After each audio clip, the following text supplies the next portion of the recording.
muy Serigne Saliou Mbacké altine bi lay yemook fukki at ak ñett waaye ni ñuy wax bu géejee ci bët yi it mi ngi des ci xol yi ak ci xel yi. Serigne Saliou Mbacké 28 décembre 2007 dama bëggoon dugg dans le vif du sujet ak les autres faits saillants parce que day bëri woon na trop ci at mi mais Pape Djibril mënuma wax fàttali Serigne Saliou Mbacké dëddu te joxaatuma la kàddu pour nga indi ci seede bu ndaw rek ndax ni ma xamee ni nga mel ci kër ga. bismillah. sant yàlla bu baax. di wax ne di ñaan déjà sunu borom dolli ko leer fi nga xamante ni foofu la nekk. wax ci sëñ Saliou moom yomb na. waaye yombul tamit. waaw te tey jii rek maa ngi jullee timis Masaalikul Jinaan fii. waaye boo demee rek gis nañ ko fa doon bàyyee xel tey di ko ñaanal. di ko waxtaane mu nekk koo xamante ni ñun dañu màgg fekk moom mu nekk fi nga xamante ni moom la liggéey bi mu doon defal Serigne Touba mu nekk koo xamante ni ci facette yu nekk rek moom it ndimbal lu rëy la woon ci jamono waaye surtout ci wàllu éducation mu def ci liggéey bu am solo te loolu daf ñu intéressé trop. wane woon yoon yoo xamante ni buñ ko toppoon tey autosuffisance ci wàllu wàllu agriculture kon dootu ko wax. ndax wane na ci yoon boo xamante ni biñ ko bëggee jox Xelcom FMI ak Banque mondiale yëpp dañu mere Sénégal ne forêt classée bu toll nii kenn du ko jël di ko jox benn nit. waaye ñi autorités yi fi nekkoon mu convaincre leen xamal leen ne li muy def njëriñu askan bi rek moom moo tax donc il avait une haute conscience de l'intérêt général. xam naa dinañ ci ñëwaat ci biir waxtaan bi boo xoolee li téye suñu réew yi yëpp mooy nit ñi rapport bi ñu am ak intérêt général. bi muy toogee tamit nekk xalifa Cheikh Ahmadou Bamba Khadim Rasoul dafa waxoon ne li fekk yéen a ngi may jiital du ngeen ma gis mukk ma def loo xam day yàq àdduna wala lu yàq àllaaxira.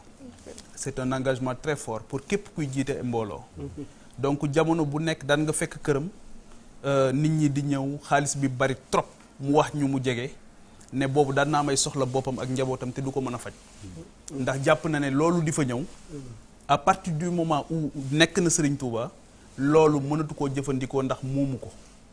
dootu ko jëfandikoo pour soxlaay boppam ak njabootam.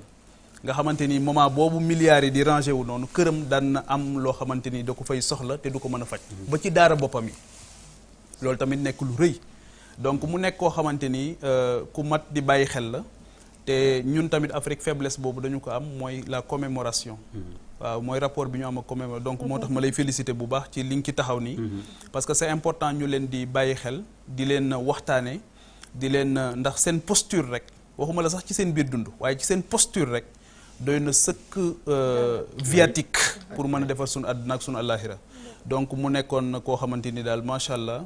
moom sama papa laa koy jaale ndax waayam la woon xaritam la woon ku ko jege la woon ki topp ci man sëñ Saliou lañ ko tuddee donc ñu amoon ñoom ñaar rapport bu am solo donc di ko jaale murit yëpp di ko jaale Cheikh Mountakha Bachir ak di ko ñaanal tamit moom suñu borom bàyyi ko fi bàyyi fi xalif généraux yëpp mais naal bi mu naal muy une université boo xam 36 milliards de francs CFA lañ ciy njëkk a def te pour Sénégal yëpp la pour Afrique yëpp la ñuy ñaan yàlla suñu borom mu defal ko sutura ba ñu inauguré ko ba jàll ci ñu ngi ziar xalif généraux yëpp di ziar kilifa diine yëpp wëlbatiku léegi nag ci Thierno Bocoum année 2020 bi bu ñuy tënk lan ngay jàpp comme bilan loo xam ni mooy li la ci gën a marqué bu ñu ko doon tënk. année 2020 bi je pense que ñëpp mën nañu ànd. wax na ne Covid bi. pandémie bi. doon na loo xamante ne daf ko marqué. parce que foog naa ne du rek Sénégal mais monde bi yëpp. dafa doon loo xamante ne ñëpp seetlu nañ ko mu doonoon aussi interrogation bu mag. nan lay mujjee parce que lu bees lu daanu suñu kaw. mu am ay mesures exceptionnelles yoo xamante ne jot na ci am ñu vivre même lu ñuy wax un régime d'exception. parce que dem na ba benn moment ñu ne à 20h ne nit ñi dem tëddi. dem na benn moment ñu ne doo jógee ci benn dëkk dem ci beneen dëkk. dem na benn moment nga bëgg a dem jaayi walla nga bëgg a dem loo jëli ci biti dugal sa biir njaboot ñu ne doo ko mën a def lu ko waral parce que virus bi la ñuy bañ mu propagé wu. donc dafa doon année boo xamante ne daf ñu marqué ci mesures yu am ci attitude yu am ci position yoo xamante ne ku ci ne ci ñun am na ko pour rek moytu dara mooy virus bi nga xamante ne nag malheureusement mu ngi fi ba léegi. je pense que boobu wax na ko léegi 31 décembre repère la rek mais barrière bi tamit dafay ibbeeku maanaam virus bi mu ngi fi encore donc dañuy ñaan yàlla nag nu mu demee woon 2020 mu bañ ko demee 2021 mais fondamentalement sooy xool mbir bi nu mu demee ci réew mi laal na couche yëpp laal na secteur yëpp laal na suñu économie bu baax a baax a baax ba nga xamante ne état bi ci boppam yëg na ko waaye aussi ñuy dem di wuti di yóbbu seen kër yëg nañ ko surtout foofu laay mettre l'accent parce que sooy xool tey ñu doon wax ne restez chez vous di doon ko wëy par exemple mooy artistes yi gis nga tey ñoom ñooy manifester pour ne dañ leen bàyyi ñu dem loolu lu muy tekki mooy sacrifice bi war Sénégalais yi def nañ ko waaye toll nañ benn moment coono dafa dugg parce que sacrifié wu nañu joxe nañu seen bopp éviter nañ lu bëree bëri topp nañu mesures yi mais coono dafa dikk dem nañ ba gis aussi plus de Malal wax na ko léegi plus de 400 personnes yu ñu ne dee nañ ci biir géej gi ñu bëri def rapprochement bi ak aussi Covid ak situation bi nu mu metti woon nga xamante ne nit ñi dem nañ ba am désespoir jël lu ñu am as tuut daal di dem bien que loolu dañu wax ne du lu jaadu du lu ñuy wax ndaw yi nañ ko def mais loolu yëpp lu muy indi rek mooy situation la boo xamante ne war nañu xool nag fan la ñu jëm ak nan la ñuy yoree Sénégal 2021 nan la ñuy def ba ñu nekk ci désespoir ñu mën leen delloo ci espoir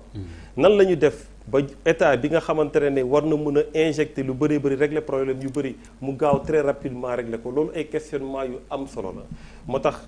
dañ jàpp na ne 2021 dafa nekk année de défi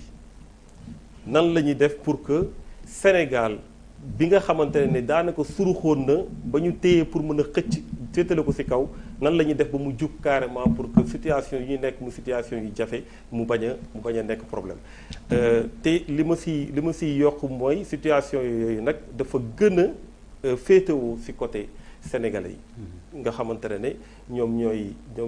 dem ñooy dikk ñoom ñoo ñàkk pouvoir d'achat ñoom ñoo nekk ci ay difficultés donc loolu mën naa wax benn espèce de bombe à retardement la parce que ndóol bi fort na loolu tiis na loolu pour sénégalais yi ñàkk espoir bi fort na trop te loolu doon na loo xamante ne war nañ très rapidement ñu trouver ay solutions état bi bien entendu mais également seen population yi ci boppam ñoom seen bopp seen capacité de résilience pour mën a jóge situation bi loolu tamit doon na loo xamante ne défi lay doon pour ñoom moo tax sooy xool année 2020 bi foofu laa koy gën a orienté en attendant peut-être que ñu mën a dugg ci yeneen secteurs yi. D'accord avec gis-gisam ci